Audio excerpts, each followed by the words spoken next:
Mathematics easy में मैं पवन sir आप सभी का स्वागत करता हूं। कक्षा 9वीं में अभी तक हम लोग 1.2 के क्वेश्चन नंबर 5 को में 3 सम्स को सॉल्व कर चुके थे। क्वेश्चन नंबर 5 का 3 1.2 का सॉल्व चल रहा था। क्वेश्चन नंबर 5 हम लोग ने शुरू किया था, उसमें हमने 3 प्रश्नों का उत्तर ज्ञात कर चुके थे और बाकी कुछ प्रश्न रह गए थे। मैंने बोला था उसको हम लोग क्या करेंगे, अगले लेक्चर में पूरा करेंगे। तो आज उसे हम लोग क्या करेंगे, 1.2 को कम से कम कंप्लीट कर देंगे। इसके बाद हम लोग अगर टाइम रहा तो 1.3 को भी आज कंप्लीट करने की कोशिश करेंगे, जिससे हमारा पहला चैप्टर क्या हो जाएगा, कंप्लीट हो जाएगा। तो जैसा आप जानते हैं 1.5 में एक चित्र दिया गया है, सॉरी क्वेश्चन नंबर 5 में एक चित्र दिया गया है जिसमें रेखा खींची गई है और इस रेखा पे कई बिंदु दर्शाए गए हैं और हमें कुछ प्रश्नों का उत्तर लिखने के लिए उसने बोला है। तो जो प्रश्न नंबर चौथा है, क्योंकि 3 तो हम लोग कर चुके हैं, आज हम लोग स्टार्ट करेंगे कौन सा, चौथा। तो चौथा प्रश्न क्या पूछा है कि रे क्यू आर यह कौन कौन से किरणों का उप समुच्चय है। रेख क्यू आर यह कौन कौन से किरणों का उप समुच्चय है। तो पहली बात तो हम लोग समझेंगे उप समुच्चय क्या होता है, क्योंकि अभी तो मेरे ख्याल से अभी आपने अलजेब्रा का पहला चैप्टर नहीं पढ़ा है। जो समुच्चय पार्ट है ये है, उसमें आपको सब कुछ था, प्रतिच्छेदक, संघ और उप समुच्चय, ये सारे टॉपिक्स जो है वो आपके 9th क्लास के पहले चैप्टर अलजेब्रा में मिलेंगे। लेकिन अभी आप तक मुझे नहीं लगता कि आपने स्टार्ट किया होगा, इसलिए आपको इसके बारे में जानकारी नहीं होगा। फिर भी मैं आपको पहले उप समुच्चय क्या होता है, किसी समुच्चय का, वो मैं समझाता हूं। जैसे मान लीजिए ए जो है उसमें नंबर्स हैं 1 2 3 4 5। ए क्या है, एक समुच्चय है और उस समुच्चय में कौन कौन से नंबर है, 1 2 3 4 5। अब इसका उप समुच्चय, उप समुच्चय मतलब ऐसा समुच्चय जो इन्हीं नंबरों को क्या करता हो, उसमें रखता हो। इसके अलावा और कोई भी नंबर नहीं होना चाहिए। इसका कम रहेगा चलेगा, इसमें से कम रहेगा चलेगा, इसके बराबर रहेगा तो भी चलेगा, खाली रहेगा तो भी चलता है, लेकिन इससे ज्यादा, इसके अलावा कोई भी नंबर दूसरे वाले समुच्चय में नहीं होनी चाहिए। जैसे मैंने एक और समुच्चय लिखा सी, और सी में देखा हूं घटक कौन कौन से है, 2 और 3 मैंने लिखा। तो आप देख रहे हैं इस 2 और 3 ये जो नंबर है ये समुच्चय ए में है। तो जब किसी समुच्चय के सारे घटक किसी दूसरे समुच्चय में उपस्थित होते हैं, किसी समुच्चय के सारे घटक क्या होते हैं, मतलब पूर्ण रूप से वो पूरा घटक उसका क्या है, किसी दूसरे समुच्चय में अगर उपस्थित होता है तो उस समुच्चय को क्या कहा जाता है, उस बड़े वाले समुच्चय का उप समुच्चय, क्योंकि वो क्या है, उसी का एक भाग है। जैसे यहाँ पे देखो समुच्चय सी में 2 और 3 है, तो ये पूरा का पूरा इसका भाग कहां पर है, समुच्चय ए में है, इसलिए ये सी क्या कहलाएगा, ए का उप समुच्चय कहलाएगा। उप समुच्चय का चिन्ह ऐसा होता है, तो सी क्या कहलाएगा, उप समुच्चय कहलाएगा किसका, ए का। तो उप समुच्चय मतलब क्या होता है कि उसके सारे घटक क्या हो, दूसरे में उपस्थित हो, पूरा का पूरा वह भाग क्या हो, दूसरे में आता हो। तो ऐसे यहां पूछा गया है कि रेख क्यू आर, रेख मतलब आप समझते हैं दोनों तरफ बिंदु, मतलब यहां से शुरू है और यहां तक, ये भाग जो है यहां से यहां तक वाला भाग कौन कौन से किरणों में आ रहा है वो आपको बताना है। इतना सा भाग आपको ऐसे किरण का नाम लिखना है जिसमें इतना भाग आना ही चाहिए। तो ऐसे किरणों का हम लोग क्या करेंगे, नाम लिखेंगे। तो सबसे पहले देखो किरण क्यू आर हो सकता है, किरण क्यू आर समझ गए। किरण क्यू आर कैसे होगा, यहां से क्यू है, यहां से आर है, और किरण मतलब इस तरफ आपको क्या है, असीमित है, तो यहाँ पे क्यू और यहाँ आर, तो इतना भाग आ रहा है कि नहीं किरण क्यू आर में। किरण मतलब ये होता है कि क्यू से स्टार्ट हो रहा है और इस तरफ असीमित है, तो हमने इस तरह से इसको बना दिया। तो देख रहे हैं कि आप उसमें क्या हो रहा है, ये भाग क्यू आर आ रहा है, इसलिए किरण क्यू आर का वो क्या कहलाएगा, उप समुच्चय। और भी किरणों के नाम बताइए। तो किरण क्यू एस, इस किरण क्यू एस में भी तो क्यू आ रहा है, देखो किरण क्यू एस है, तो इसमें ये भाग आ रहा है कि नहीं आ रहा है, इसका मतलब है कि कौन सा यहां पे लिखा जा सकता है, क्यू एस। और कौन सा हो सकता है, क्यू टी, किरण क्यू टी में भी ये भाग क्या हो रहा है, पूरा का पूरा आ रहा है। तो इसमें एक और किरण का नाम हो जाएगा कौन सा, किरण QT। यह रे, मैं पूरा सेंटेंस में लिखता हूं, सिर्फ आपको ये तीन नाम लिखा हूं, किरण QR और किरण QS और किरण QT। अगर आपको पूरे सेंटेंस में लिखना रहेगा तो आप कैसे लिख सकते हैं, रे QR, किरण QR, किरण QS तथा किरण QT का उपसमुच्चय है, तथा किरण QT का क्या है, उपसमुच्चय है।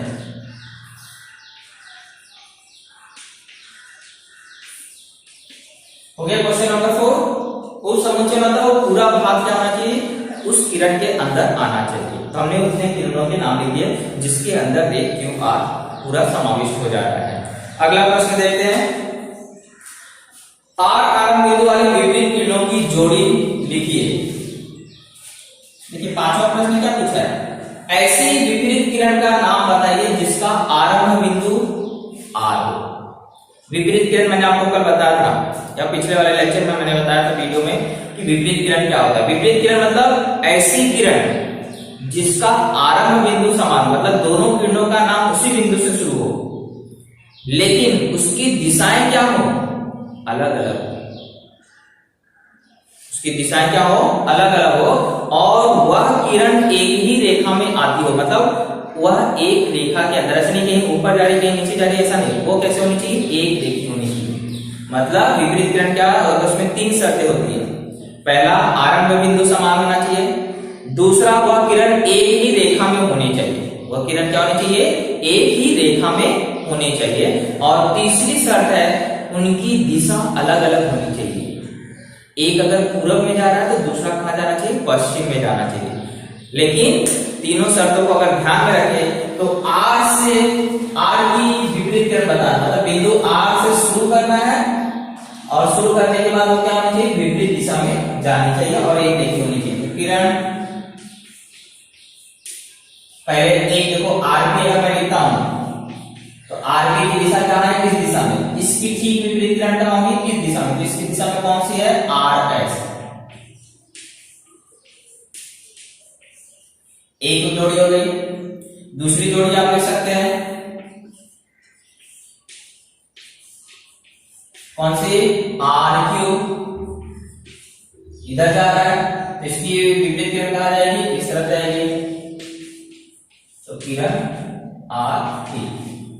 क्योंकि बोला है बिंदु R से शुरू करना है, मतलब हर किरण का नाम R से ही शुरू करना है। क्लियर? तो ये हो गया हमारा क्या, क्वेश्चन नंबर 5 का उत्तर। उसमें क्या पूछा है, विपरीत किरणों, आरंभ R बिंदु से शुरुआत करने वाले विपरीत किरणों का क्या करना था, नाम लिखना था। तो हमने जोड़ी बना दिया है। अब अगला क्वेश्चन में क्या है,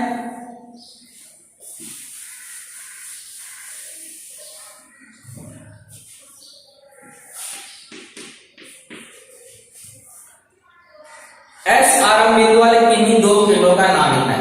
S से शुरू होने वाले दो किरणों के नाम बताना, चाहे वह विपरीत किरण हो चाहे ना हो, सिर्फ क्या होना चाहिए, S से शुरू होनी चाहिए। तो बहुत सारे हो सकते हैं, एक हो सकता है किरण ST, क्योंकि S से बोला है तो S आना ही चाहिए पहले, सबसे पहले S आ जाएगा। कोई भी नाम लिख दीजिए, किरण ST हो सकता है, किरण SR हो सकता है, सबका नाम S से जोड़ दो। किरण RP का SP हो सकता है, TS से लिख सकते हैं, याद रखिए। किरण S से बोला तो मतलब S सबसे पहले आएगा, इसके बाद किरण SQ हो सकता है। तो इस तरह से हम लोग क्या कर सकते हैं, 4 किरणों के नाम लिख सकते हैं जिसका आरंभ बिंदु क्या है, S है। और लास्ट है किरण SP तथा किरण ST का प्रतिच्छेदन समुच्चय बताइए। किरण SP और किरण ST,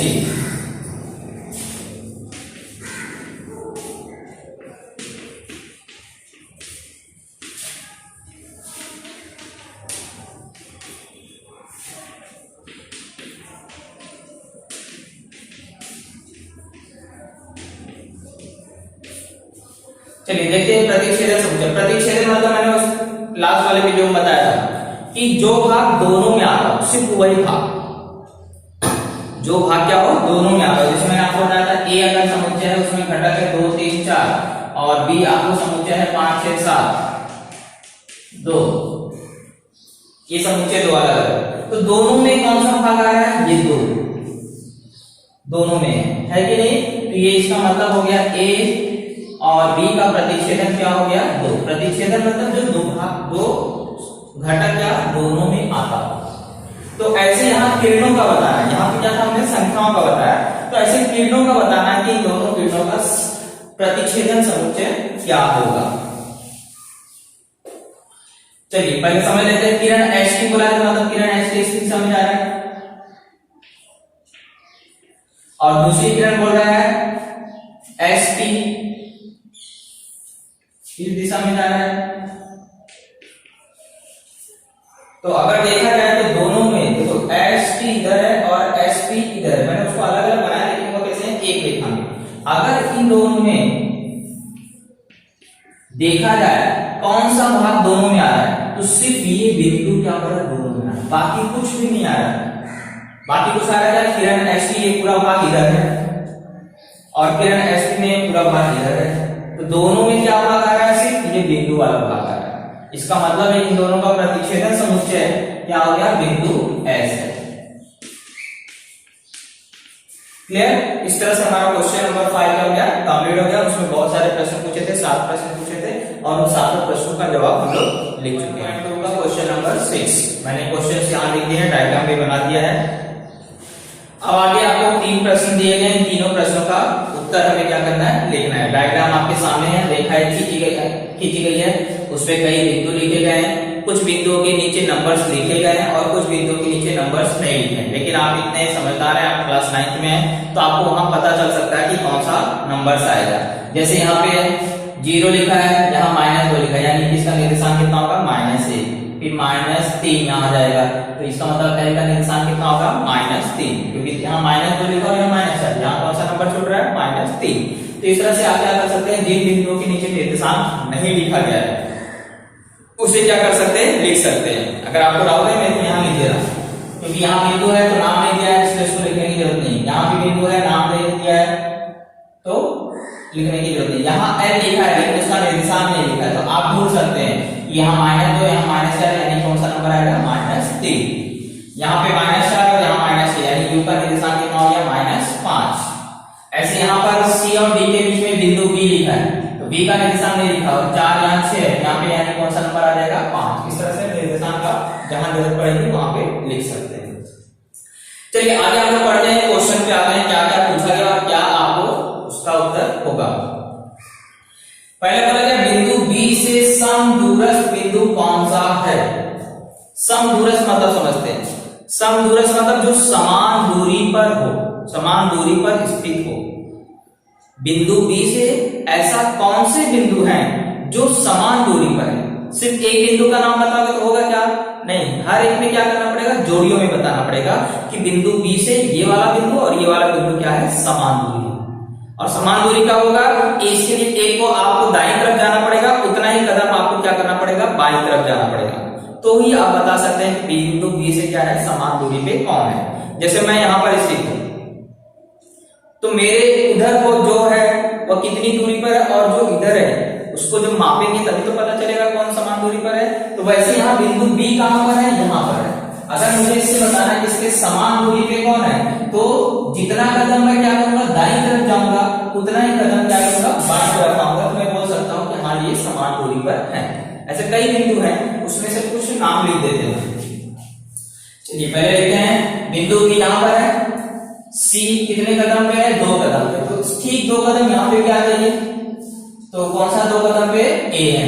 तो इसका मतलब है बिंदु A और C क्या हो गए? B से समान दूरी पर है कि नहीं? देख रहे हैं, ये भी 2 कदम चला तो C पे पहुंचा, फिर B से यहाँ पे अगर 2 कदम चलते तो कहां पहुंच रहे हैं? A पे, यानी कि दोनों तरफ 2 कदम चल रहे हैं तो वो बिंदु पे पहुंच रहे हैं। तो इसलिए बिंदु C और A क्या हो गए? समान दूरी पर हुए। कहां से? बिंदु B से। तो फर्स्ट जोड़ी हो जाएगी बिंदु A तथा बिंदु C। दूसरी जोड़ी बताइए जो B से समान दूरी पे। अब हम लोग 2 कदम चले थे, अब क्या करते हैं? यहाँ पर 4 कदम चल रहे हैं, 1 2 3। यहाँ 3 चल रहे लेकिन B नाम दिया, यहाँ नाम नहीं दिया, है डी, और यहां से 4 कदम चले 1 2 3 4, तो कौन सा बिंदु है पी, यानी पी और डी क्या है, समान दूरी पर है। तो बिंदु पी तथा बिंदु डी, इस तरह से अगर आपको समान दूरियां पूछा है तो आप जितने कदम दाईं तरफ जा रहे हो उतने कदम क्या करिए, बाईं तरफ आइए और देखिए वहां पे कौन कौन से बिंदु हैं। इसलिए हमारा पहला प्रश्न हो गया। आगे बोला बिंदु क्यू से समदूरस्थ बिंदु की एक जोड़ी लिखो। यहाँ में 2 जोड़ी लिखा था, यहाँ पे सिर्फ एक जोड़ी पूछ रहा है, तो आसानी से ढूंढ सकते हैं बिंदु क्यू से समान दूरी पर जितना कदम यहाँ जाओगे उतने कदम क्यू के बाईं ओर आओगे। तो क्यू से समान दूरी देखो, एक कदम चला तो यहाँ पे एल है और यहाँ एक कदम चला तो कौन है, यू है। तो एक जोड़ी कौन सी हो गई, बिंदु एल तथा यू। दूसरी जोड़ी भी लिख देते हैं, एक पूछा है एक और एक्स्ट्रा लिख देते हैं। तो क्यू से देखो 2 कदम यहाँ पे कौन है पी, और इस तरफ 2 कदम पे कौन है आर। इस तरह से बिंदु पी तथा आर, ओके, क्यू से समदूरस्थ हम लोग लिख चुके हैं। आगे यहाँ पे कुछ दूरियां पूछी गई हैं और दूरी हम लोग 1.1 में हल कर चुके हैं, 1.2 में भी हल कर चुके हैं। फिर से ये दूरी आया है और ये बहुत सरल सवाल है, मैंने देखा कई बच्चों ने मुझे हल करके दिखाया। तुम कई बच्चे मतलब 8-10 बच्चे से, बाकी लोग ने जवाब नहीं दिया है, यानी कि बाकी लोग को पढ़ाई में इंटरेस्ट नहीं आ रहा है। मुझे मैं रिक्वेस्ट करूंगा प्लीज आप वीडियो को देखें, सवालों को समझे। नहीं समझ में आ रहा हो तो कौन सा बैठे आप पूछिए उनसे, मैं बताऊंगा जरूर। तो इसमें से 4 दूरियां बोला है, मैं एक दूरी फिर से आपको रिवीजन के लिए, जिन्होंने पुराना वीडियो नहीं देखा है वो यहाँ पे फिर से देख करके दूरी याद करना सीख सकते हैं। तो उसमें से एक सवाल मैं करा देता हूँ, बाकी के जो 3 बचेंगे वो आप मुझे जरूर पक्का करके आप मुझे क्या करेंगे, कमेंट बॉक्स में आंसर बताएंगे या व्हाट्सएप पर भेजेंगे। क्लियर? तो स्टार्ट करते हैं। इसमें से कोई भी एक ले लेते हैं। तो पहला वाला ले लेते हैं, डिस्टेंस ऑफ यू बी। हम लोग शुरुआत क्या करते हैं, जिसकी दूरियां निकाला है तो पहले उन बिंदुओं के निर्देशांक लिखते हैं। तो पहले क्या करेंगे, बिंदु कौन कौन से इसमें यू, तो यू का निर्देशांक लिख लीजिए। बिंदु यू का निर्देशांक कितना है, यू कहां है, यहां पर है, और इसका निर्देशांक क्या लिखा है, -5। यहां लिखेंगे -5। इसके बाद तो दूसरा कौन सा बिंदु है, बी, यहां लिखेंगे बिंदु बी का निर्देशांक। चलिए बी देखते हैं कहां पर है, बी बी बी बी यहां पर है, कितना है 5, ये 5 यहां पे।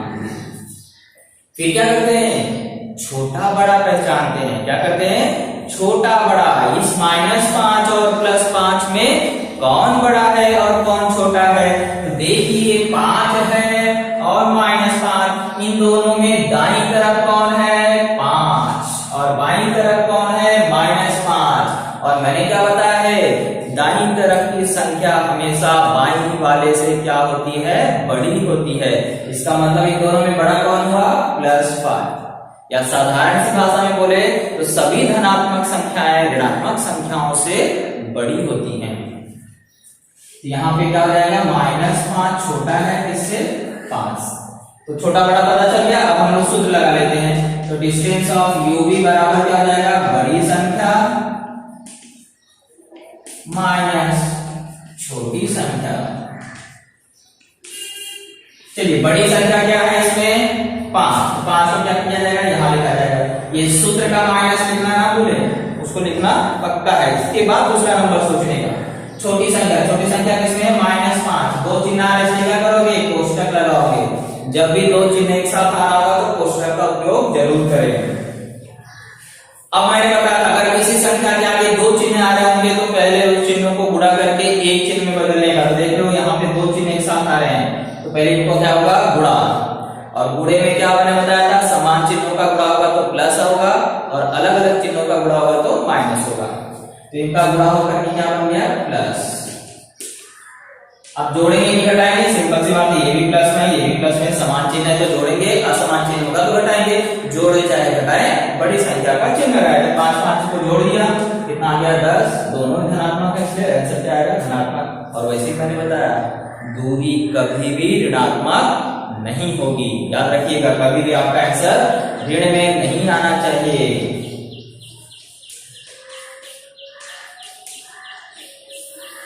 और इस संख्या रेखा पर भी आप डायरेक्टली बता सकते हैं।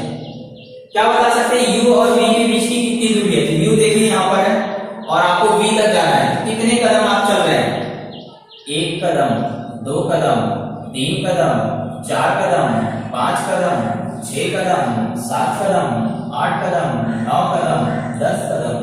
आंसर आया ना 10, यानी कि दोनों के बीच की दूरी कितनी है? 10। तो आपका आंसर इस तरह से हो गया। इसे नोट डाउन कर लीजिए। 1 2 3 तीन सवाल आपको बचे हैं। ये क्या करना है आपको?